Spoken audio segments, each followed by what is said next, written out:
Thank you. Thank you all very much. Assalamu alaikum wa rahmatullahi wa barakatuh, which means peace be upon us all.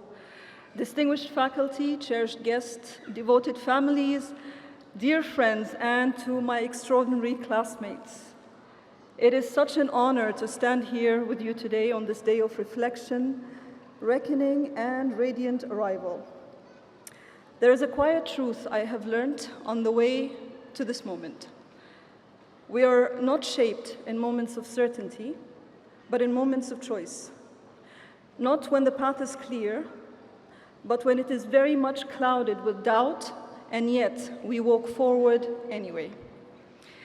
And today, across this tent, I see a beautiful mosaic of those courageous choices. Each one of you a thread in this collective story of becoming. Our late nights, our doubts, our deadlines, sacrifices, silence, and persistence. Each one of you carries a story that really matters. Allow me today to share a little piece of mine. I have always trusted in the quiet, relentless power of persistence. I was not the loudest in the room, but I listened, and I watched, and I asked questions. I learned that growth does not begin with knowing, it always begins with wondering, with staying curious in a world that insists on certainty. My story really begins with two women, my grandmothers, both brilliant, but illiterate. They could not read or write. Not because they lacked vision, but because the world denied them the tools to express it. Their dreams were not small, they were unseen. Their voices, not absent, but just unheard. Then came my mother's generation, women who dared to knock at doors long bolted shut to girls. She taught me to ask not why me, but why not? My mother, like many of us in the Arab region, especially women, drew strength and inspiration from a vision greater than ourselves. From the words of Her Highness Sheikh Moza bint Nasser al-Misnad,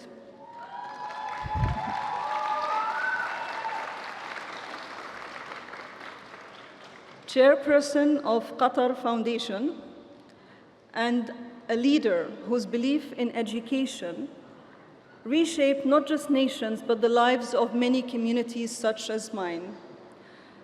And I quote her as she once said, "The right to a quality education is, I believe, the perfect path to bridge the gap between different cultures and to reconcile various civilizations. Without such a right, the values of liberty, justice, and equality will have no meaning at all." End quote.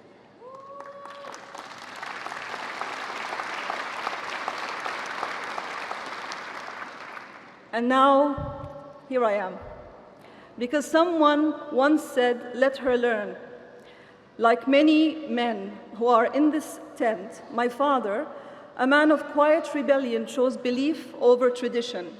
He, like so many of you, fathers, brothers, mentors, professors, shared power rather than hoarded it. Because progress is not an individual pursuit, it is a shared promise. And here at HEC Paris, I can tell you I have found a place where that promise was very much honored.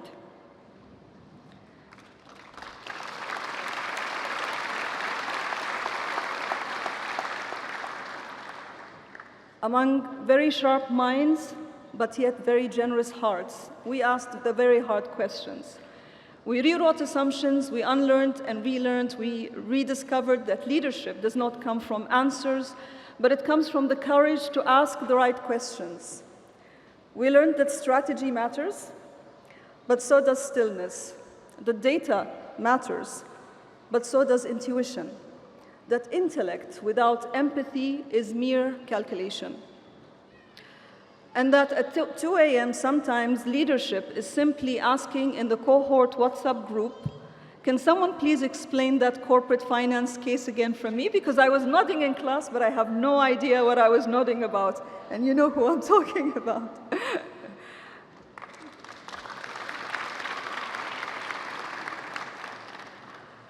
To our professors, thank you, thank you, thank you. Thank you for demanding more than knowledge from us, for nurturing wisdom, for pushing us beyond comfort into clarity.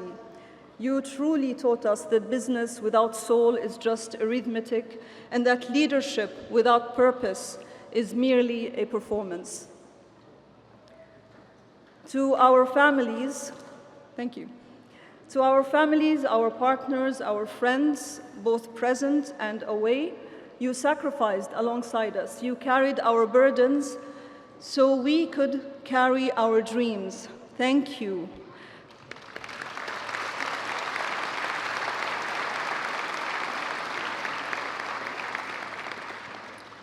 This achievement bears your fingerprints as well. And to my classmates, thank you so much for being more than just a cohort. Truly, the group of you were a constellation. Each one of you a light in the dark that guided me navigate the darkness. Thank you so much.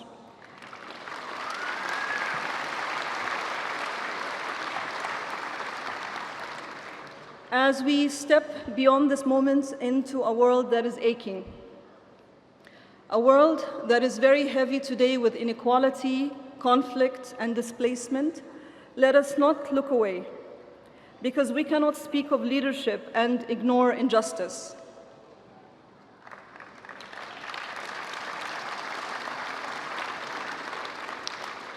We cannot celebrate the privilege that we are having right now without acknowledging its absence elsewhere. May our influence protect life in its all fragile forms. May our ambition be matched by our humanity. And may our success serve a purpose greater than ourselves. The world does not need more polished resumes, my friends. It needs more resolute hearts.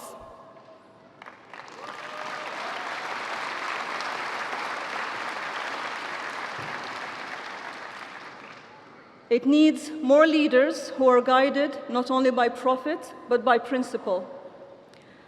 Let us build with compassion, challenge with humility. May we never forget the untold dreams that paved the path beneath us. And may we carry their legacy forward fiercely, faithfully, and unapologetically. And I'll just bring this brooch here because Doha Cohort 2025, the Dragons.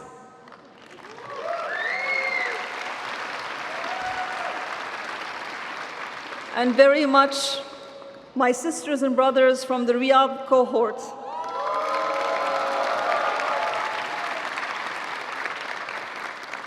With our fire, our wisdom, and our undivided hearts, here we are, and we are very much ready. Thank you.